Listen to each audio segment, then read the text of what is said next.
In this video, I'm going to remove some saplings from the Bushfire Protection Zone. This was an area of land cleared by the previous owners after the fires had come through. And as you can see here, some of the saplings have actually started to encroach into that cleared area. So today I'm going to take those saplings down. See the saplings in the lower area and the saplings in the upper area near the pool. Both of these areas need to be cleared. Most of the saplings that you can see here are 2 to 3 inches at the base, so up to 75 mil, and up to maybe 5 to 6 meters tall. So they're quite thin, but they've got a fair bit of height to them. And these have grown up over the last few years. And yeah, we'll get the saw into them and get them taken down, and we'll put them through the chipper. So what we did to start with was came in with the brush cutters and cleared all the grass in this area, just to tidy it up, get rid of all the long grass, overgrown grass that was in and around this area, so that we knew exactly what we were working with. As you'll see, we was doing this on a very windy and dry day, and you'll see a lot of the dust getting blown around as we were working on this. Once we'd cleared all the brush, I came in with the small Stihl MS180 chainsaw and started the process of taking all these saplings down.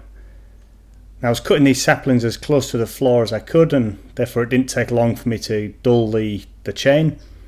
So the last few saplings were all taken down with a handsaw. As you can see, it didn't take as long to clear these out of the way, and they were all then lifted and moved by hand onto the access road, so that we could put them through the chipper in the future.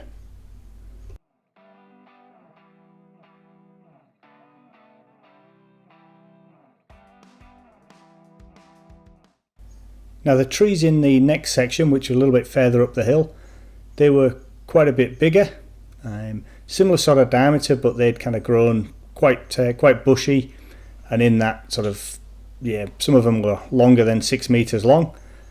So what we did with those is we downed all of those in the location, and then again dragged them back one after another. Doesn't look that difficult, but again the camera really doesn't show how steep that hill is. But what we needed to do was come up with another idea for the next section of trees, which are even further up the hill.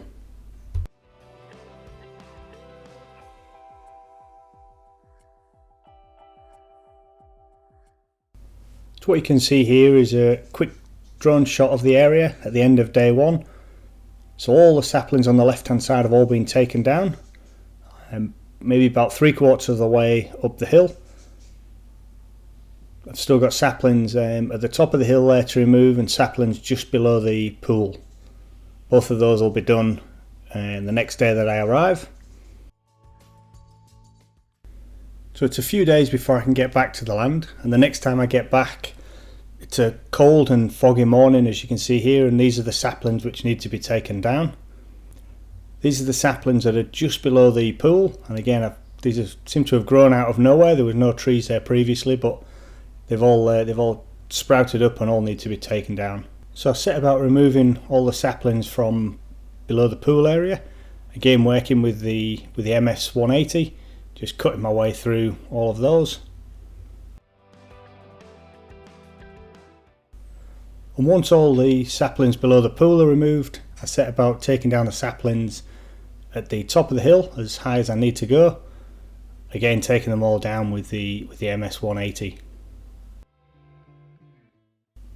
So once all those trees were down, and as you can see here, the sun had finally come out on that morning, I set about gathering all the saplings together and tying them up into like a bunch or a bundle, and then using a rope and a pulley block and the power of the car, I pulled them down the hill into an area where I could easily handle them.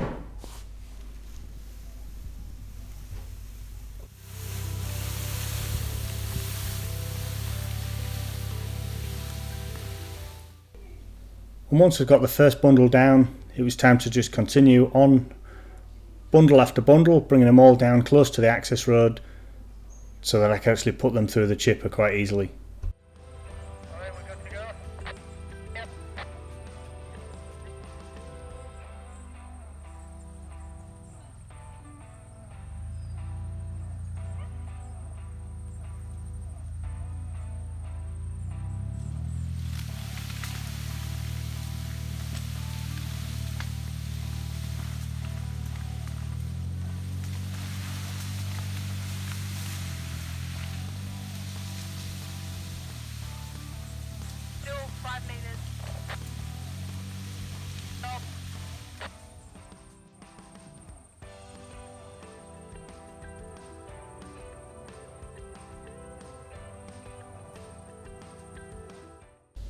And once we'd finished gathering all the saplings and they were all next to the access road, it was time to get the Hansa C21 chipper and put that into action. So all the small saplings, we just sort of fed them in whole. Where we got a few of the extra large ones, I'd maybe just cut them a little bit shorter. Only in that the actual cutting blade would, it does slow down as you start to feed saplings in, or you start to feed wood in. And with something that's say 6 to 8 meters long, the flywheel starts to slow down a bit, and you don't get the cutting action. So if you just cut those in half, it chops its way through them quite easily. So the good thing is, putting all of these through the chipper, able to allow me to push a lot of bark and mulch over the side of the hill and build up a layer of mulch, which is going to help condition the soil on the downside of the access road. And any future trees and saplings that grow in that area should have a good base with nutrients in the soil.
So thanks for watching. Hopefully you enjoyed this video as you see me making more and more progress on the land.